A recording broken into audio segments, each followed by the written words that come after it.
Lucknow super Giants Punjab కింగ్స్పై 21 పరుగుల తేడాతో విజయం సాధించింది. 200 పరుగుల భారీ విజయ లక్ష్యంతో బరిలోకి దిగిన పంజాబ్ 178 పరుగులు మాత్రమే చేయగలిగింది. మొదట బ్యాటింగ్ చేసిన లక్నో తొలి 2 ఓవర్లలో నెమ్మదిగా ఆడిన 3వ ఓవర్లో రబాడా బౌలింగ్లో డికాక్ 6, 4 కొట్టడంతో ఊపందుకుంది. క్రమం తప్పకుండా వికెట్లు పడుతున్నా జోరుగా ఆడింది.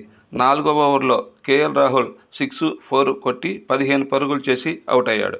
కెప్టెన్సీని పూరన్కి అప్పగించి ఇంపాక్ట్ ప్లేయర్గా ఆడాడు. మరొక ఓపెనర్ డికాక్ చక్కగా ఆడి స్కోర్ రేటు తగ్గకుండా చూసుకున్నాడు. దేవదార్ పడిక్కల్ 9 పరుగులకే అవుట్ అయ్యాడు.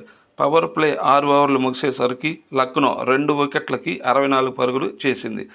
స్టెయినిస్ 12 బంతుల్లో 19 పరుగులు చేసి కాసేపు నిలిచాడు. 10వ ఓవర్లో 3 వికెట్లకు 88 పరుగులు చేయగలిగింది.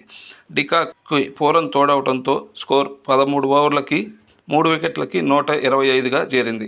డికాక్ 34 బంతుల్లో అర్ధశతకం సాధించి హర్షదీప్ బౌలింగ్లో అవుట్ అయ్యాడు. పూరన్ దాటిగా ఆడి 21 బంతుల్లో 42 పరుగులు చేసి రబాడా బౌలింగ్లో వికెట్లపై కాడుకుని అవుట్ అయ్యాడు.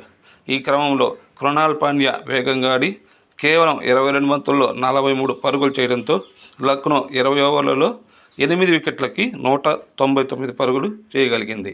200 పరుగుల విజయ లక్ష్యంతో బ్యాటింగ్ ప్రారంభించిన పంజాబ్ ఓపెనర్లు ధావన్, బెయిర్స్టో చక్కగా ధాటిగా ఆడారు. పవర్ ప్లే ముగిసే సమయానికి వికెట్ కోల్పోకుండా 61 పరుగులు సాధించారు. వీరిద్దరూ బౌండరీలు, సిక్స్లతో స్కోర్ని 11వ ఓవర్లోనే 100 పరుగులు దాటించారు. అయితే తొలి ఐపీఎల్ మ్యాచ్ ఆడుతున్న మయాంక్ యాదవ్ తన ఫాస్ట్ బౌలింగ్తో అదరగొట్టాడు. 12వ ఓవర్లో బెయిర్స్టోని అవుట్ చేసి మ్యాచ్ని మలుపు తిప్పాడు. 7 బంతుల్లో 19 పరుగులు చేసిన సిమ్రాన్ సింగ్ని తన చివరి ఓవర్లో జితేంద్రని అవుట్ చేశాడు.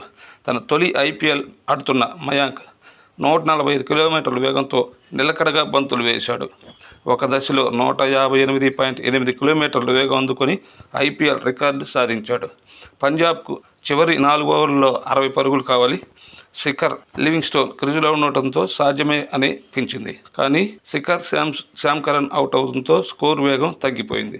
చివరి ఓవర్లో 41 పరుగులు కావాల్సి ఉండగా లివింగ్స్టోన్ 6, 4, 6 కొట్టి స్కోర్ అంతరాన్ని కొంత తగ్గించినా చివరికి లక్నో 21 పరుగుల తేడాతో విజయం సాధించింది.